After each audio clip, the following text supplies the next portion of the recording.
Incluso en Juliaca se intentó tomar el aeropuerto Inca Manco Cápac. Ya sabemos que durante las violencias de diciembre hubo varios aeropuertos que fueron tomados y que eso justamente dio lugar a enfrentamientos y desdichadamente a víctimas. Hemos invitado al defensor del pueblo, ex defensor del pueblo, doctor Walter Gutiérrez, para que nos explique algunos temas que tienen que ver con nuestra coyuntura y que tienen relevancia institucional y jurídica. Doctor Gutiérrez, muy buenas tardes, gracias por estar con nosotros. Fernando, ¿cómo está? Buenas tardes y feliz año. Bueno, muchas gracias para usted lo mismo, a usted y su familia. Estamos naturalmente ante denuncias que se han formalizado ya en la Fiscalía y en el Congreso por los muertos que se produjeron el mes de diciembre pasado.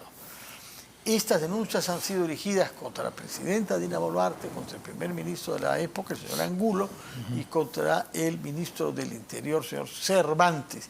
Explíquenos, por favor, hasta dónde alcanza la responsabilidad y cuál es el marco normativo para autorizar el uso de armas contra civiles en casos como los que hemos presenciado en diciembre pasado. Bueno, como usted sabe, Fernando, el uso de la fuerza, el uso de la violencia está monopolizado por el Estado, el uso legal. Pero desde luego esto está muy normado, tiene una ley y también tiene un reglamento. La policía, el ejército tiene muy claro cómo es que tiene que hacerse uso de la fuerza. Pero tal vez haya que partir de algo que a mí me parece fundamental. Cuando uno habla del Estado, pareciera que eso es una abstracción. En realidad debemos hablar del gobierno, porque el Estado, las competencias, sus responsabilidades se personifican en el gobierno y en los funcionarios públicos. Dicho esto, resulta que el gobierno tiene la responsabilidad de restablecer el orden público y la responsabilidad de garantizar los servicios y los derechos de las personas. Se han perdido vidas y desde luego hay que lamentar, pero no hay que perder de vista que justamente estos bloqueos y estos actos de violencia también han cobrado vidas de ciudadanos que no estaban involucrados en la protesta. Y además se afecta a la propiedad privada. Fíjese usted, 1.000 millones se han perdido solo en diciembre, directamente, sin hablar de gastos o digamos, economía perdida indirectamente y el costo de oportunidad. El Estado, es decir, el gobierno, tiene que restablecer eso. Entonces, no es que al presidente o presidenta de turno se le ocurra usar la violencia, sino que tiene el mandato de restablecer el orden público y tiene el mandato de garantizar. Pero debe hacerlo de tal manera que no afecte ni dañe a las personas que legítimamente están protestando. No todas ellas están protestando legítimamente. Muchas de ellas tienen intereses justamente de crear un caos y enfrentarse a la población.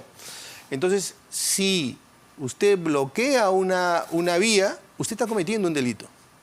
Usted no está protestando. Si usted toma un emplazamiento estratégico, usted no está protestando, usted está cometiendo un delito. Y entonces, en ese contexto de la comisión de un delito, ya, digamos, esa reglamentación está diseñada para el uso de la fuerza cuando hay protestas, pero no cuando está frente a personas que están, o sujetos que están cometiendo delitos. Entonces, ese es digamos, el marco que tiene que tenerse claro. Ahora, se han hecho denuncias ante el Congreso y ante la Fiscalía de la Nación. En el caso del Congreso, el asunto va a tomar un curso político seguramente, va a utilizarse el mecanismo de violación a la Constitución, y en el caso de la Fiscalía, obviamente, el tema va a ir por el lado de probablemente delitos o actos criminales que pudieran tratar de llegar hasta la presidenta o al presidente del Consejo de Ministros. Mi impresión, y es solo una impresión porque no tengo dato duro, es que eso no va a llegar, digamos, a esas instancias de poder. ¿Por qué no? porque yo, conociendo al presidente del Consejo de Ministros, tengo me refiero al doctor Otárola, Sí. Que además formaba parte del gabinete. Sí, sí. Como ministro de Defensa. Sí. Claro, entonces dudo que, además, fíjese usted, curiosamente, el doctor Otárola tiene artículos escritos justamente sobre estos temas. Sobre el uso de la fuerza. Sobre el uso de la fuerza, sobre las Fuerzas Armadas, en una obra de varios volúmenes, de varios autores, él tiene artículos vinculados a estos temas. Así que dificulto mucho, dudo mucho que él se haya divorciado de sus conocimientos y convicciones y haya permitido, porque ahí se aplicaría el artículo 158, que es la responsabilidad de los ministros en los actos del presidente, porque tendría que haber renunciado en ese momento. Dudo que eso haya sucedido. De manera que si se han dado esos casos, me refiero al uso ilegal de la fuerza, y parece que sí se hubieran dado, hemos visto no va a hecha escalar, me parece, por muy reprobable que esto sea, no creo que escale hasta la presidenta y al presidente. Sino hasta quién entonces, porque esperemos que no se quede en los soldados que han disparado, ¿no? Que alguien ha tomado la decisión de sacarlos de sus cuarteles después de haberse entrenado en el uso de armas de guerra para una guerra externa, y se les pide que repriman a gente que invade un aeropuerto, el caso de Huamanga, ¿no? Sí, yo creo que tendríamos nosotros que tener un conocimiento puntual de los hechos para poder dar una opinión. Yo no me aventuraría a dar una opinión sin conocer puntualmente los hechos. La Fiscalía abre una investigación de oficio. En el caso de la presidenta, puede ser investigada solamente en fase preliminar. Sí, si es que la abre, ¿no? Bueno, en todo caso, esperaremos entonces el informe de la Fiscalía sobre todo, que debe tener algunos resultados preliminares rápidamente, ¿no? Sí, claro. Bueno. Por otra parte, hay otros temas institucionales en juego. El día de ayer se ha presentado un proyecto para limitar el mandato de las autoridades electorales, el Jurado Nacional de Elecciones y la OMPE. No hay argumentos muy sólidamente expuestos en esa moción, pero se habla de restablecer la confianza de la población y se habla también de cuestionamientos que habrían contra esas autoridades.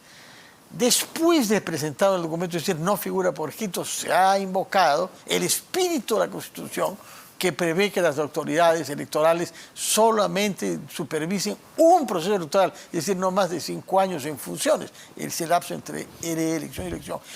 Hay un comunicado, por otra parte, del Jurado Nacional, en donde ellos explican que son una entidad autónoma, que es una mala práctica que un organismo político como el Congreso quiere interferir con la autonomía del órgano electoral, y por otra parte hacen saber que el artículo 180 de la Constitución permite que las autoridades sean reelegidas, como ha sucedido con algunos miembros del Jurado Nacional, no con el presidente, pero sí con otros, lo cual prueba que la Constitución no tiene ni en espíritu ni en la letra la voluntad de limitar sus funciones a una sola elección. Su opinión sobre este proyecto de ley, por favor. A ver, no solamente inoportuno, sino absolutamente inconsistente desde el punto de vista jurídico. Inoportuno, a ver, es posible que usted pudiera reformar la Constitución y rediseñar las instituciones. Eso es perfectamente posible. Tan es así que se está planteando rediseñar el Congreso. Sí. Entonces, las instituciones sí se pueden rediseñar cumpliendo las formalidades constitucionales. Esto es absolutamente inoportuno en este momento, pero además también transgrede la propia Constitución. Y la transgrede, primero porque usted, como bien ha señalado, haciendo referencia al comunicado, sí es posible que los integrantes del Jurado Nacional de Elecciones se puedan reelegir. Pero lo más grave de todo es no entender que la democracia es la Constitución, es un estatuto de poder. La democracia es el control de los poderes, el atajar el exceso del poder. Entonces, que el poder político quiera inmiscuirse en las competencias del poder electoral, claramente es una transgresión a la Constitución, si se quiere plasmar en una norma. Mire usted y está señalando esto quien ha tenido, no enfrentamientos, pero sí diferencias con el Jurado Nacional de Elecciones. Recuerde usted que en el proceso electoral, en RPP, más de una vez me presenté en condición de defensor del pueblo y dentro de las competencias para tener alguna diferencia respecto a los planillones, usted recordará, y a los cuestionamientos que se hacían. No porque consideráramos que había habido fraude, pero sí porque consideramos que se podía revisar y transparentar para justamente fortalecer el proceso electoral. Pero hoy, puesto en esta circunstancia y frente a esa iniciativa legislativa, yo estaría claramente en contra por estas dos razones. Es completamente inoportuno, no porque sean intocables ninguna institución, todas se pueden perfeccionar, sino por el momento en el que estamos viviendo. Y segundo, me parece, no me parece, estoy convencido que es una transgresión a la base misma de lo que significa la Constitución y el Estado democrático. Bueno, de manera que veremos cuál es el curso que sigue ese proyecto de ley.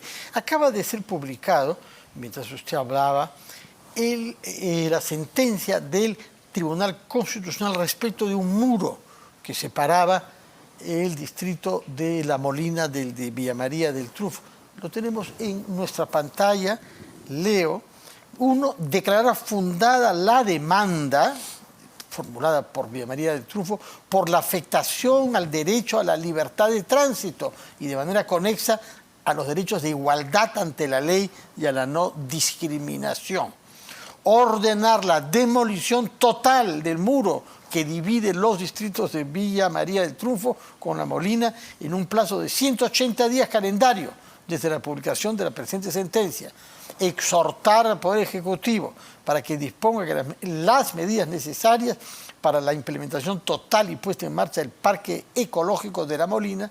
Exhortar al Congreso de la República a aprobar leyes conducentes a combatir la usurpación y el tráfico de terrenos de manera integral, así como a las demás municipalidades para que eviten construir o mantener muros o divisiones que generen afectación a los derechos al libre tránsito, a la igualdad ante la ley y a la no discriminación. Muy poco oportuno también defender el muro en las actuales circunstancias, ¿no? Sí, ese es un caso antiguo en realidad. Bueno, pero es que ahora, como ha venido la sentencia, el alcalde flamante de La Molina ha considerado que va a apelar esto ante instancias internacionales. Me parece que dijo que el muro existía desde hace 1000 años allá, no sé si lo oí mal o él se confundió, y que eso no afectaba el derecho al libre tránsito, en fin. Bueno, yo no he leído la sentencia, pero desde luego el derecho al libre tránsito es un derecho fundamental. A ver, mutatis mutandi, en plena globalización, querer poner fronteras, muros, uno pensaría en trampismos provincianos, ¿no? Querer poner... Ni siquiera los capitalinos, ¿eh? No, cuando digo provincianos me refiero, porque hablaba de la globalización y hablaba de los países, o de campanarios, si usted prefiere, ¿no? Pero también hay que tener cuidado, Fernando, por eso que yo quisiera leer la sentencia, porque le hago este ejercicio. Adoptada por unanimidad. Le hago este ejercicio. Lo cual, como sabemos, por su no es siempre el caso en este sí, tribunal. A ver, la unanimidad no necesariamente es criterio de verdad, ¿no? Hay gente que piensa que eso es la unanimidad, puede ser un exceso estadístico, ¿no? Bueno, le hago este ejercicio. Usted en su casa pone un muro. En su casa y en su propiedad pone un muro. Ese muro no es ilegal. No. Muy bien. Yo no sé dónde está ese muro. Si el muro está en un lugar público, sí, obviamente ese muro es reprobable constitucionalmente. Pero ¿qué pasaría si el muro no está en un lugar público, sino está en una propiedad privada que es gigantesca, grande? Porque la municipalidad... Es que yo no he visto esos casos. Sí. He visto esos casos. Por eso...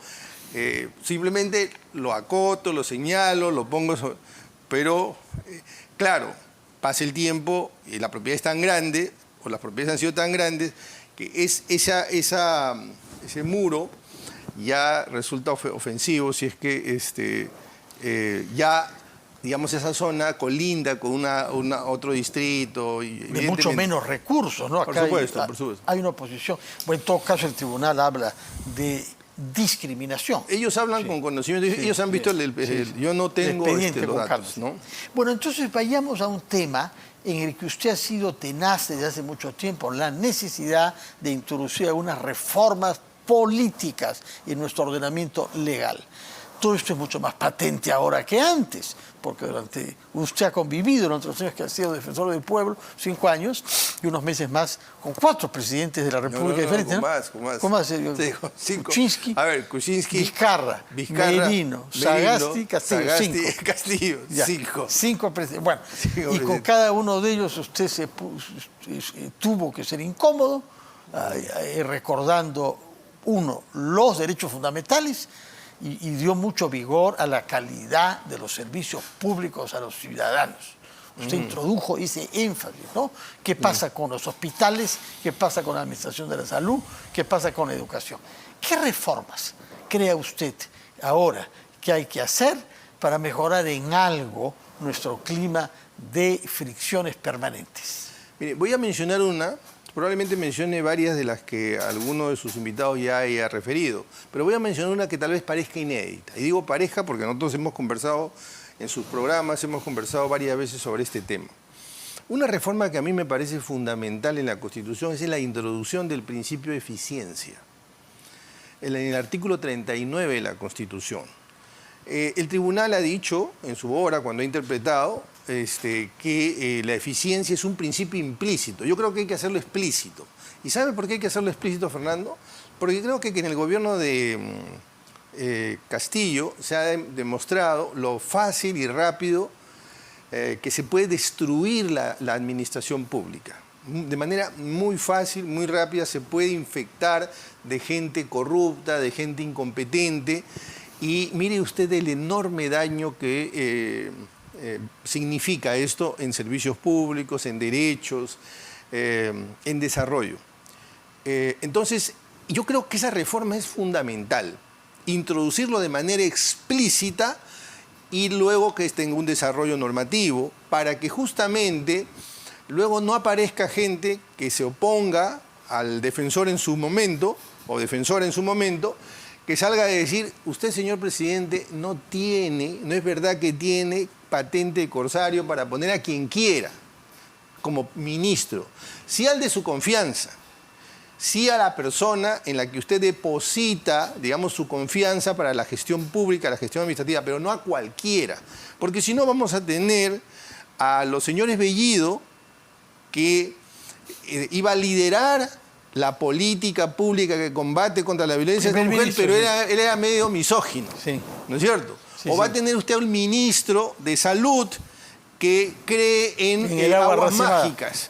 Y le puedo hacer un rosario de ejemplos más que usted seguramente los recuerda, los conoce. Lamentablemente no los puedo olvidar. Muy bien, entonces tenemos que evitar eso. Recuerde usted que tanto la Defensoría como la Contraloría dimos una batalla, fuimos al Congreso y se aprobaron 2 leyes que no necesariamente son las que hubiéramos querido. El Contralor para de viceministros para abajo y nosotros de ministros para arriba, porque nosotros tenemos el control no solamente de la administración y los derechos fundamentales, el Contralor de los funcionarios, del presupuesto, etc. Entonces dimos esa batalla, pero esa batalla no ha terminado, ese esfuerzo no ha terminado.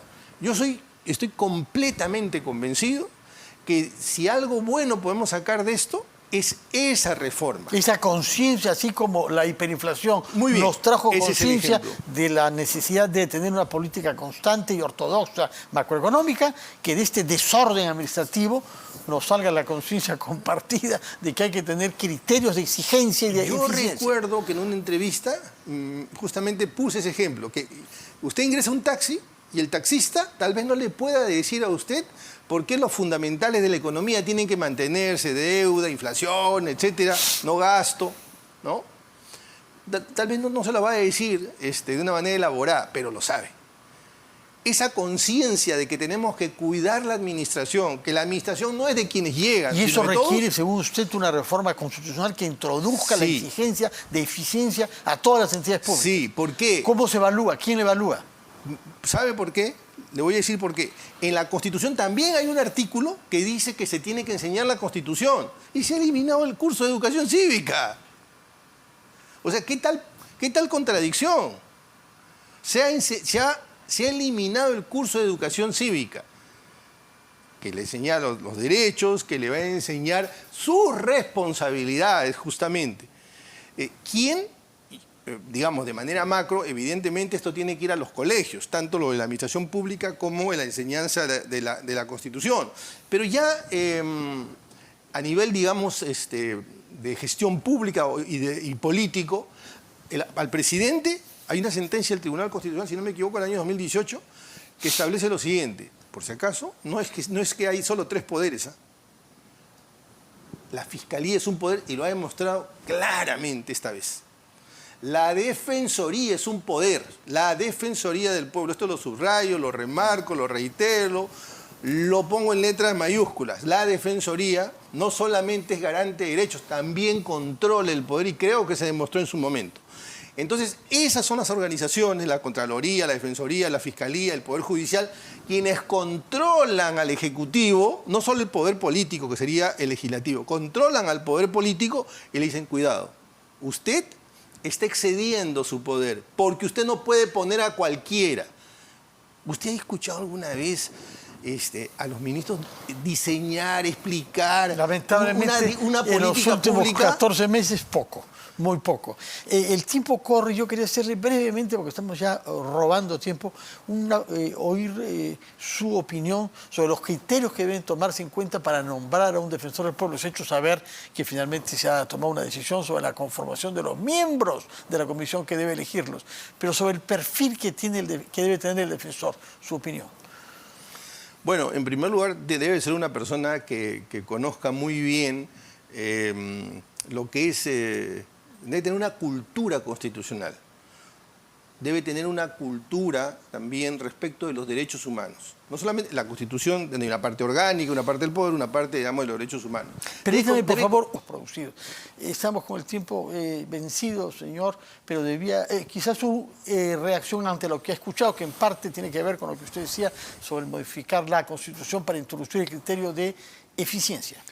Directamente no lo ha mencionado, me refiero a modificar la Constitución, pero sí ha hablado de la meritocracia, de mejorar, reconstruir. Yo diría que este gobierno es un gobierno de reconstrucción de la administración pública y debe convocar a los mejores, establecer filtros, refichar o recontratar a gente técnica que ya tiene una larga trayectoria, porque esa experiencia no se puede ir, pero también debe aprovechar, y este punto sí se los voy a plantear ya directamente, es que se reforme la Constitución, el artículo 39, y se introduzca el principio de eficiencia. De acuerdo, tomamos nota de ese artículo 39. Ha sido Walter Gutiérrez, ex